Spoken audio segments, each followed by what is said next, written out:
This is a D6 Generation Pip. Bite-sized content for a busy gamer. Sometimes featuring Craig, sometimes featuring Russ. Hey, what about me? Oh yeah, and sometimes featuring Rafe, Hollywood Granger.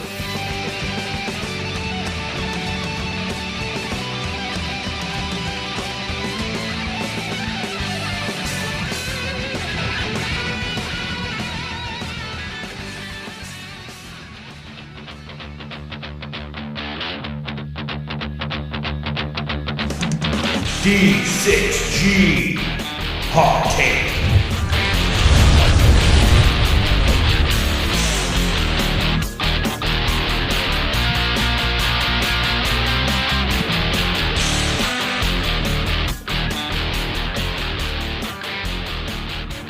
Hello, and welcome to another one of my little pips.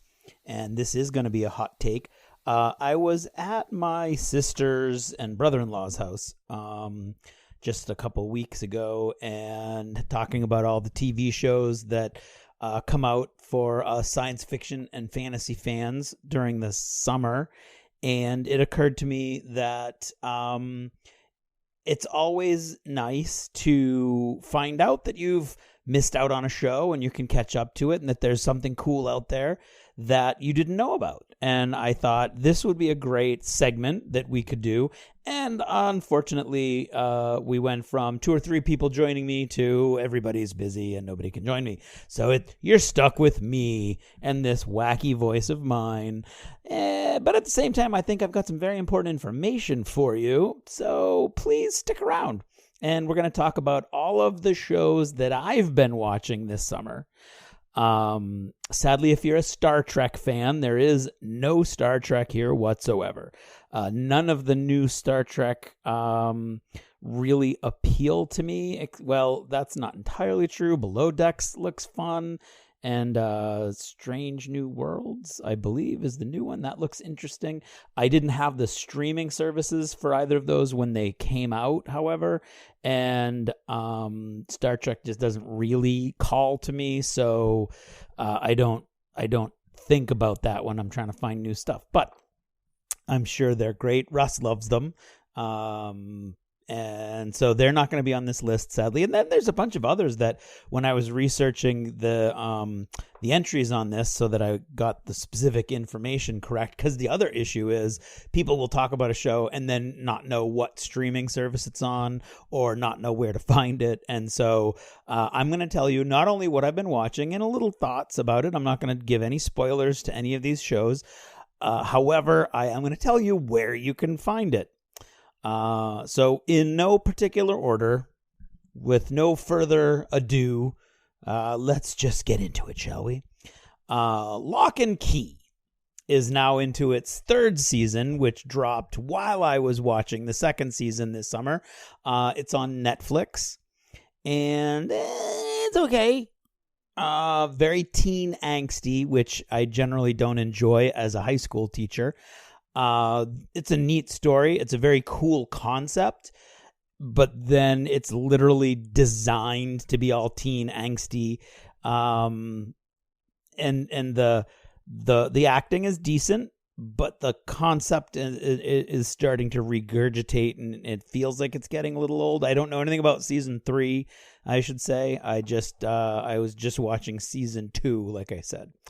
The next show, another Netflix original, is The Sandman. Now, I'm a huge Neil Gaiman fan, and so this was going to be a no-brainer for me to watch, but I was extremely happy with how it turned out. I thought Tom Sturridge as Dream was fantastic. I thought the whole cast was fantastic, was phenomenal. Amazing special effects. Obviously, a lot of money and time and effort went into the special effects. It's a really cool story, which I already knew, but always fun to revisit. And really cool little thing that Netflix did with The Sandman was to drop, well, they say 2 bonus episodes, but they're both like half episodes And they did that like as a surprise a couple weeks or so after it dropped. And I will say, I'm not a cat person. I've never claimed to be a cat person. So The Dreams of Cats, I think, is the title of one of them. And it's the only animated one. Was like, okay, I get it. I don't really get it, but okay. The other one, however, the other shorter bonus episode is called Calliope, and I loved it. It's a short, self-contained story, but if you're not familiar with the graphic novels, then you would need to watch the rest of the show first to know what everybody's talking about. But I loved it. I thought it was great. As an author, I thought it was fantastic because it's all about inspiration and what some people will do when it's not coming. So Halo actually came out in the early spring or even towards the end of the winter. However, I started watching it and then we lost Paramount Plus for a while for some reason that I'm not sure I will ever fully understand. Pablo Schreiber is great as Master Chief. There are some amazing special effects. It's a cool story. The acting is good. However, I think it doesn't fare super well in a world where The Mandalorian just had 2 really solid seasons. I think it's 2 seasons so far. With obviously The Mandalorian never taking his helmet off till, very, very, very briefly. And so you've got Master Chief who never takes his helmet off. And apparently Paramount decided, well, we're going to just do away with that completely. So Pablo's running around without a helmet most of the time, unless he's going into combat. So I think they did that both because it's very hard, as The Mandalorian showed, to have a protagonist whose face you never see. And there's only so many things a helmet can do to convey emotion. And pretty much all of those things had already been done in The Mandalorian. So it was probably a conscious decision. And I support it. I think it did great. So I did enjoy that. Another one that came out in the spring, veering away from Netflix. Actually, that wasn't Netflix either. That was Paramount Plus. On Apple TV Plus, the show Severance with Adam Scott from Parks and Rec and a bunch of other stuff, but I know him mainly from Parks and Rec. It's great. It's short. I think it's only 6 episodes. It's a fantastic concept, and it's not big flashy sci-fi or fantasy. It's about, corporate cogs in this big giant company. You don't really know even what they do. And there's new technology that will sever your personality so that when you go into work, you can't remember your outside life. And when you go home, you don't remember your work life. And that's the whole concept of the show. And what happens when people start to develop personalities inside work and personalities at home, and those two personalities don't communicate. It was very, very interesting, very intriguing, great performances, although it is very quiet and slow at times, and the acting is very purposefully sort of understated and muted and detached through a lot of the story. But that's very conscious, and it fits the story. And it was Karen's favorite show of the last several months. Let's take care of all the Disney Plus Marvel / Star Wars stuff all in a row, shall we? So Moon Knight, which was in the late spring, was great. I really enjoyed it. Oscar Isaac is a fantastic Moon Knight. Ethan Hawke was a great bad guy, and May Kalamaui, who played the female lead, was fantastic. F. Murray Abraham, I'm a huge fan of him from way back, so he was great as Khonshu. It was a fun story, decent pacing, which Disney Plus is specifically the Marvel and Star Wars stuff. I'm not a big fan of the pacing on most of those shows. This show did a decent job of pacing. Great special effects, as you would expect from all these. and it didn't really depend on a bunch of Easter eggs and callbacks to the MCU. So it wasn't one of these like big fan fests, right? And so the few that there were there ended up, I thought, more interesting, more fun, and it was just a great work by the creative team. It really showcased Egyptian culture, both old and new. And I thought it was great. Really, really enjoyed it. Ms. Marvel was the next. Actually, I think Obi-Wan Kenobi was in the middle there, but that's okay. Ms. Marvel, Iman Vellani is the lead. She plays Ms. Marvel. I think she did a great job. Loved her character. Her acting was great. It does get teen angsty, which is understandable because it's mostly about teenagers. Here, I do think the pacing was a bit off. I think they included a lot of stuff they didn't need to include, although a lot of the things that I was a little sketchy about at the beginning did get wrapped into the overall plot very nicely at the end. So I thought, again, the creative team did a good job. It did contain a lot more Easter eggs and wider MCU callbacks, and I thought that thinned out the impact of Ms. Marvel's story a bit more. I thought it would have probably been better off if they tightened the script and did like 4 episodes instead of 6. Speaking of Obi-Wan Kenobi, Ewan McGregor and Hayden Christensen together again.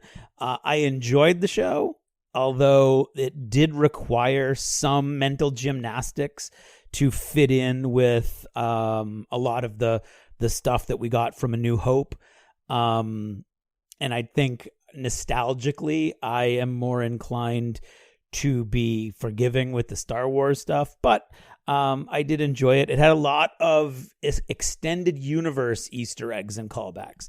So before Disney acquired Star Wars, you had George Lucas having control over all of these different aspects, comic books, novels, and what TV shows and whatnot.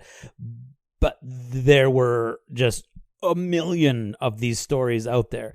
And when Disney acquired Star Wars, it was sort of acknowledged that we're going to sever that. And some of it will be reincarnated and brought back into canon as we address it, but don't consider anything from the extended universe as existing anymore unless it gets brought in. So there's a lot of characters from video games and comic books and novels that get mentioned, things like that.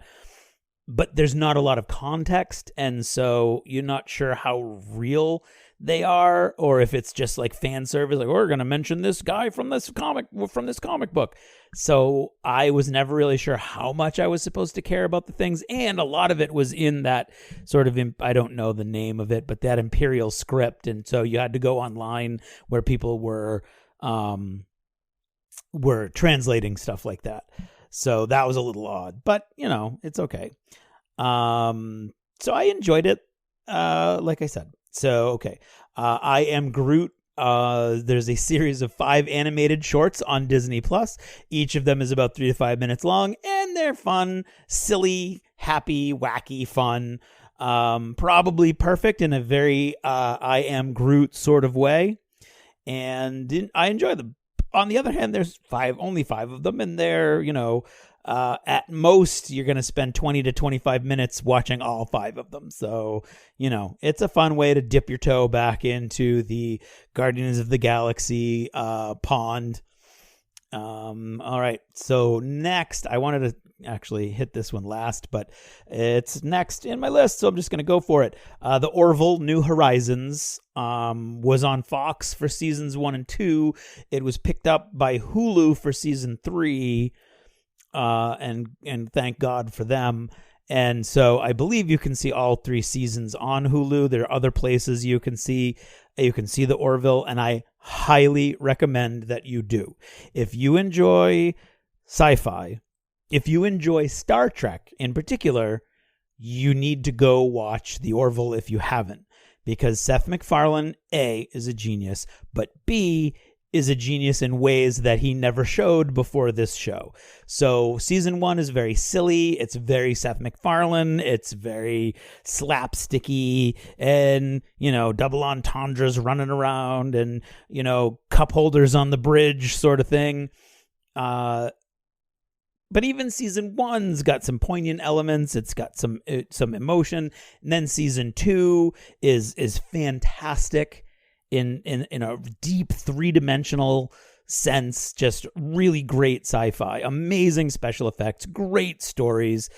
The acting is phenomenal. And then season 3 was just unbelievable. And that's called, actually, The Orville New Horizons is season 3. I don't know if they had to come up with technically a new title because it was a new production company or whatnot, but that was the new season, was The Orville New Horizons.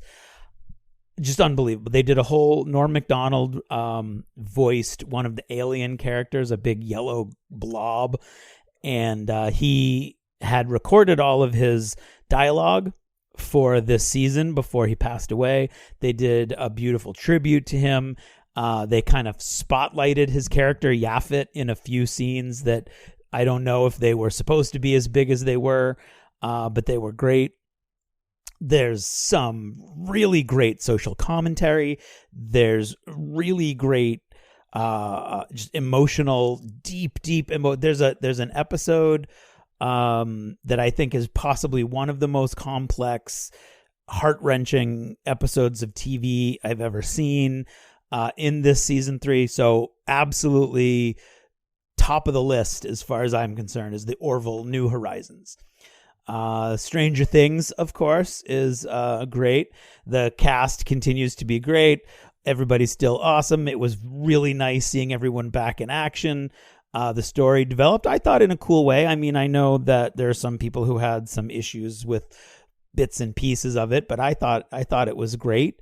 Really enjoyed it. The pacing was a little slow, I think, at times, but for the most part, I thought that it did great. I thought maybe they were trying to give the audience as much as they wanted, and maybe there was a little too much, which I think might have slowed the pacing down a little bit. But I was very satisfied at the end, very excited about the show, and very excited about the final season. So Stranger Things on Netflix, big win for me. The Umbrella Academy season 3 on Netflix. Very, very similar to seasons 1 and 2. So if you liked seasons 1 and 2, you'll probably like season 3. I liked season 3. I thought it was fun. It's quirky, great special effects, mostly still good performances. The basic premise, however, of just the constant existential threat to reality is starting to get a little thin, I think, is starting to get a little stale. I feel like I have a hypervigilance disorder at this point where I'm just like constantly, can we get a break? But still fun. I'm still along for the ride. Westworld season 4. So this show continues to develop way beyond its Wild Westy roots.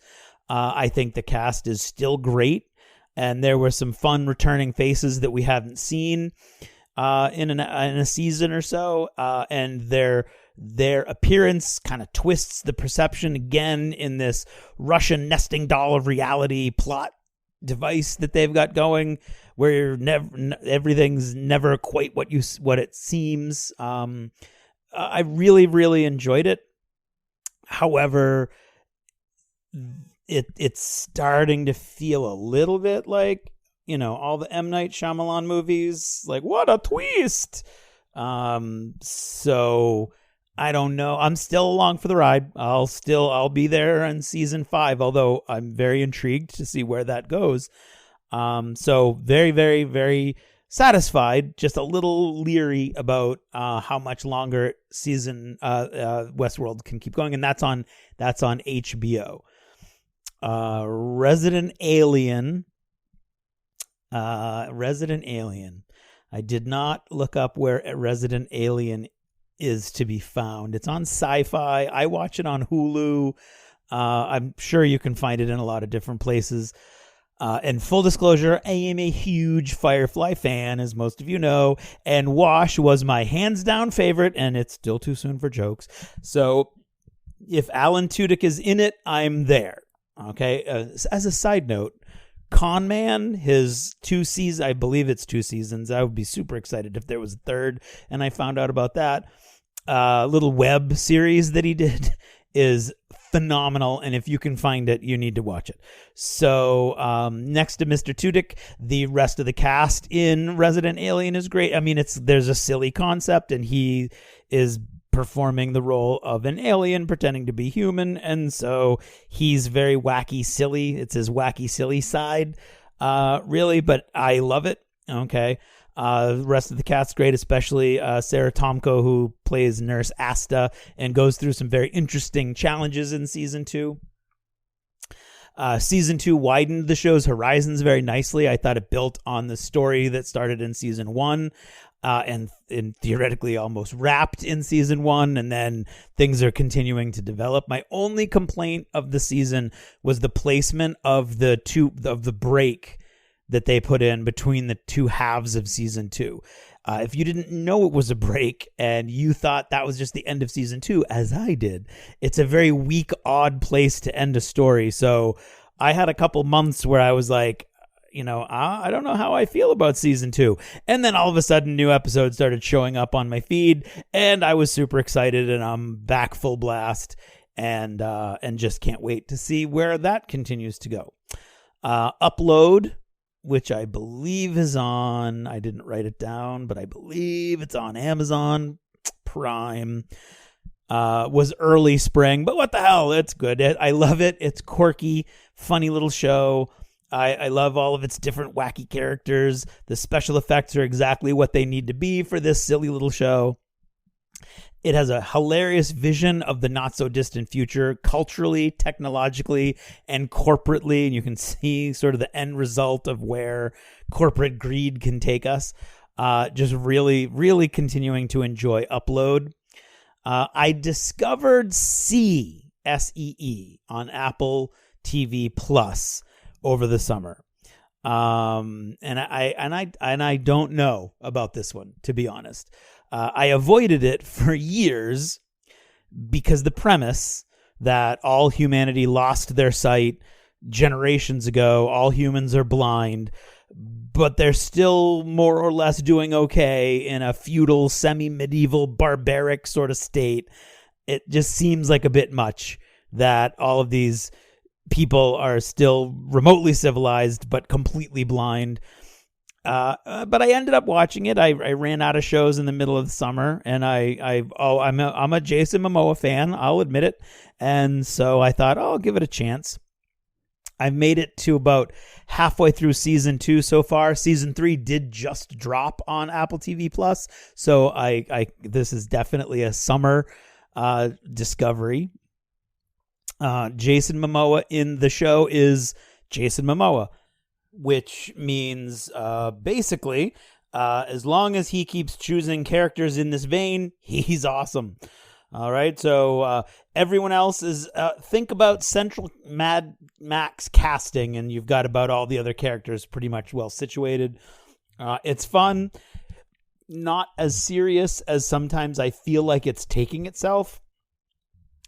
And unfortunately, I still can't quite willingly suspend my disbelief entirely into a world where a bunch of blind guys are fighting with swords and spears and such and aren't just flailing around, blindly. So, your mileage may vary. My jury is still out, to be honest. Although the production quality is great, and for the genre, the acting is perfect. Special effects are very, very limited, but good when they use them. The Boys Season 3 dropped on Amazon over the summer, and I'm nervous. I loved Season 1. I really liked Season 2. And there's nothing in Season 3 that changed enough that I think I should like it less, except the wanton death and destruction, which I think has gotten so pervasive, I'm kind of on the edge of my seat, constantly wondering who's going to die next, which I know some people love. Okay, but I don't feel enough of an emotional payoff on the other side of the anxiety to make the anxiety worthwhile, really. At this point, they've shocked you so much that every time they introduce a new character, you're like, well, they could die. And half of the time they do. And so you're like, well, I guess I'll stay invested in the few characters that I know about, that I've come to know. But it's starting to remind me of The Walking Dead in that way, that anybody could die, so why care about them, sort of thing. I'm like, for your own emotional peace of mind, you're sort of subconsciously distancing yourself from the characters. But still, Carl Urban, and I am a big Carl Urban fan, and Jack Quaid, they're still great. All the regulars are still awesome in all their roles. Anthony Starr is actually too good, I think. I'm starting to be afraid that I'm hating him and not just Homelander. But I'm hoping that the show has a coherent endpoint in mind, and they're going to move towards that, and it's not going to be just a constant grind fest where they're just killing characters and trying to up the ante and how gross and disgusting and bloody they can be. If it continues in that vein in the next season, I'm not sure how much longer they'll have me, I guess. But right now I'm still on board.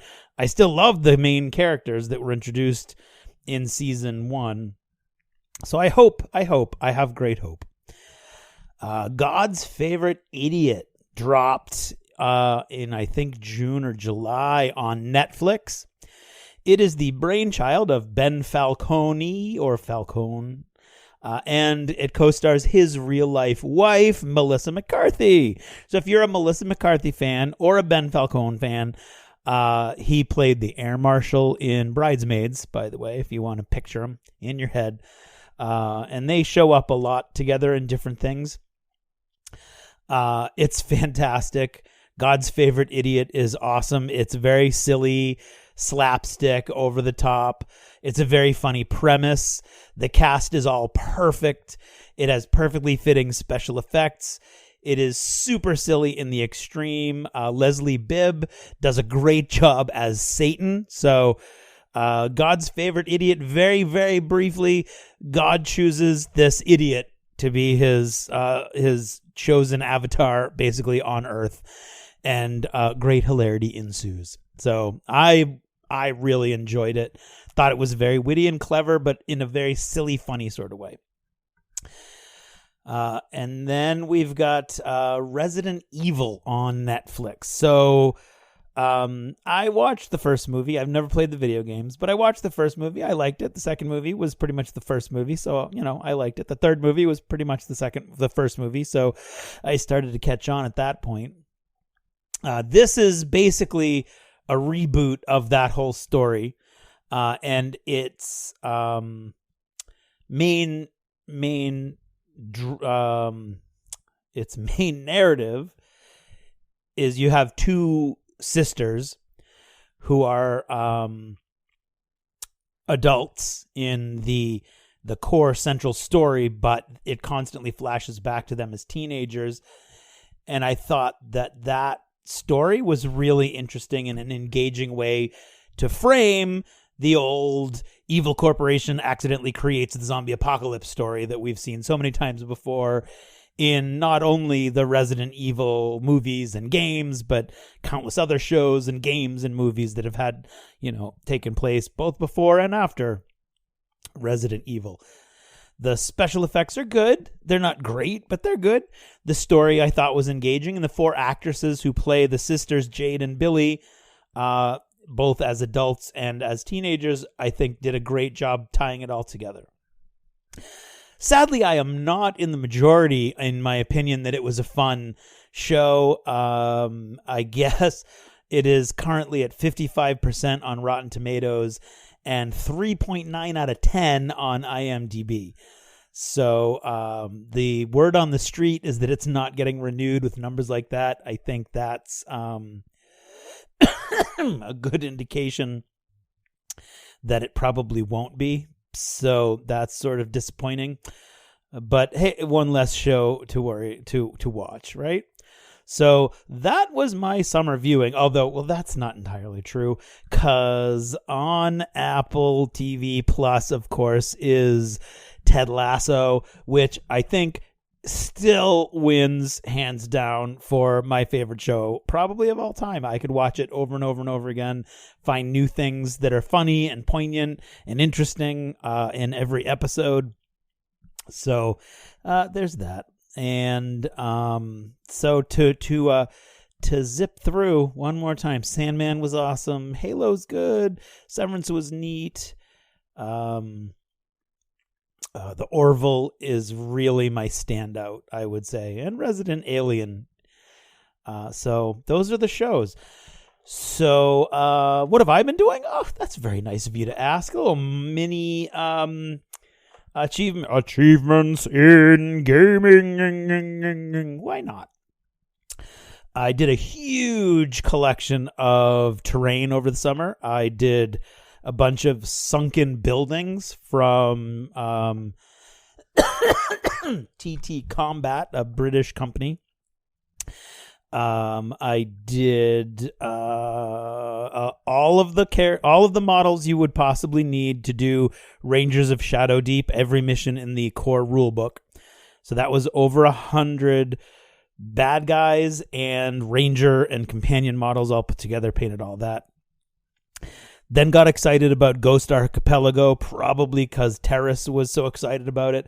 So that's why I painted up a bunch of those sunken buildings. I could basically do a whole board that's like a destroyed Venice kind of situation, with a bunch of walkways and piers, and I got a bunch of ships and boats, and so I could do that. And in the middle of working on all that, I started to get intrigued by Silver Bayonet, also by Joe McCullough. That's the Napoleonic game that he has. And so I went and on eBay, I bought a bunch of different Napoleonic sprues. And between that and my bits box, and actually for $15 from Flying Frog Productions, you can get just the minis of their game, A Touch of Evil, which I owned, and I think I must have sold it at a game auction at some point. So for $15, you get 8 of these sort of colonial / Napoleonic era models that are great for companions and soldiers and stuff in Silver Bayonets. I haven't played Silver Bayonet yet. Actually, haven't painted any of those models, but I had great fun building a bunch of those Napoleonics that I then sort of tweaked from my bits box with like skulls and bags and whatnot to make them look all cool and, Monster Hunter-y. Likewise, Ghost Archipelago, I got a bunch of different pirate crew models and all set and ready to go. Haven't played that yet either. But I did a bunch of that, so that was fun. I'm writing the sequel to Rise of the Alchemist, which was going great through most of the summer. I finished about 80% of the novel before I got attacked by 2 different beehives and got stung about 9 times total, and never been stung in my life, and turns out that I'm allergic. So that was bad. Ended up in the emergency room 2 different times. In the middle of that, Karen broke her ankle. So we've had a kind of a rough end of the summer, and it sort of derailed everything, but I'll get back to that as soon as possible. Also have some thoughts on how to rededicate or focus yourself when you're working on a project and your brain won't work with you.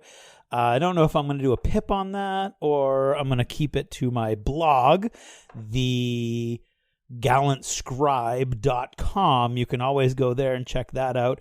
And of course, don't forget that I'm still trying to recruit 9 more people to come with me to the battlefields of the Civil War next July. We'll be seeing reenactments of Gettysburg. We'll be going to museums. We'll be going to great dinners. It's a Geek Nation Tours extravaganza. You can go to, again, the GallantScribe.com, and you'll find a link there. You can also go to Geek Nation Tours and check out all the different tours that they've got, but I would prefer if you check out the one that I'm going to be leading, because that would be cool. All right, so I think that's all I've got for now. That's about as hot as my takes will be getting this late at night. And I will hopefully talk to you guys again soon. Ciao.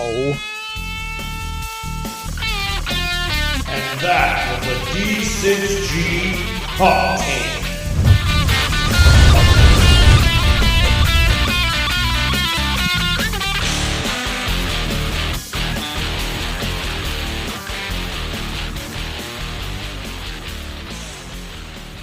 Achievement unlocked! You've made it to the end of another D6 Generation episode, the podcast whose humor has universally been acclaimed as not too horrible. Please let us know what you thought of the show by emailing us at info@thed6generation.com. If for some inexplicable reason you actually enjoyed this show, you can help others find out about it by leaving positive reviews on iTunes. Thanks for listening and happy gaming.